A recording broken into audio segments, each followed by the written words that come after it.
পদ্মা সেতু rail line, metro rail, elevated expressway, third terminal, Hatirjheel প্রকল্প, Purbachal 300 fit, উড়াল সেতু নির্মাণ, বঙ্গবন্ধু যমুনা সেতু, যমুনা রেল সেতু, সমুদ্র সীমা বিজয়, বঙ্গবন্ধু স্যাটেলাইট, রূপপুর পারমাণবিক বিদ্যুৎ কেন্দ্র, Karnaphuli tunnel, Cox's Bazar rail line, Cox's Bazar আন্তর্জাতিক বিমানবন্দর, ঢাকা ও চট্টগ্রাম এক্সপ্রেসওয়ে, দায়রা বিদ্যুৎ কেন্দ্র, রামপাল বিদ্যুৎ কেন্দ্র, মাথারবাড়ি তাপ বিদ্যুৎ কেন্দ্র, 119টি বিদ্যুৎ কেন্দ্র স্থাপন, পায়রা সমুদ্র বন্দর, 100টি ইকোনমিক জোন, 560টি মডেল মসজিদ, 1681টি মাদ্রাসা ভবন নির্মাণ, কওমি মাদ্রাসার স্বীকৃতি, উন্নয়নশীল দেশের উন্নতিকরণ, রোহিঙ্গাদের আশ্রয়দান, সমস্ত দেশকে রেলওয়ের আওতায় আনার উদ্যোগ, ফ্লাইওভার নির্মাণ, মহাসড়কগুলোকে 4, 6 ও 8 লাইনে উন্নীত করা, এশিয়া হাইওয়ে রোড প্রকল্প, ঘরে ঘরে বিদ্যুৎ, ফ্লাইওভার, নদী ভাঙ্গন রোধ, শ্রমিকের মজুর বৃদ্ধি, বয়স্ক ভাতা, মাতৃত্বকালীন ভাতা, বিধবা ভাতা, মুক্তিযোদ্ধা ভাতা, শিক্ষা ভাতা, প্রতিদ্বন্দ্বী ভাতা, স্বামী পরিত্যক্তদের ভাতা, জেলেদের খাদ্য সহায়তা, ইমামদের ভাতা, বাসস্থান, বৈশাখী ভাতা, ডিজি কার্ড, আরো অজস্র।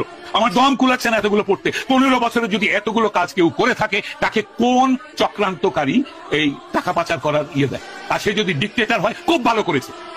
বাংলাদেশের গত 10 মাসে প্রমাণিত যে বাংলাদেশের ডিক্টেটরশিপ না থাকলে যে কোনো মানুষ যে কোনো মানুষকে মব লিঞ্চিং করবে, ধর্মের নামে করবে, হিন্দু বলে করবে, কপালে টিপ পরেছে বলে করবে, মাথায় হেজাব দেয়নি বলে করবে, মাথায় টুপি পরেনি বলে করবে, মাথায় জটা থাকলে করবে, মাজারে বসে ফকির হলে তাকে মারবে।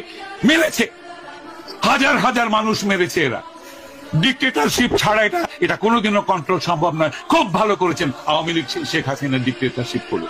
তার উচিত ছিল আরো ডিক্টেটরশিপ করে এগুলোকে দমন করা। এইটাই আমি মনে করি।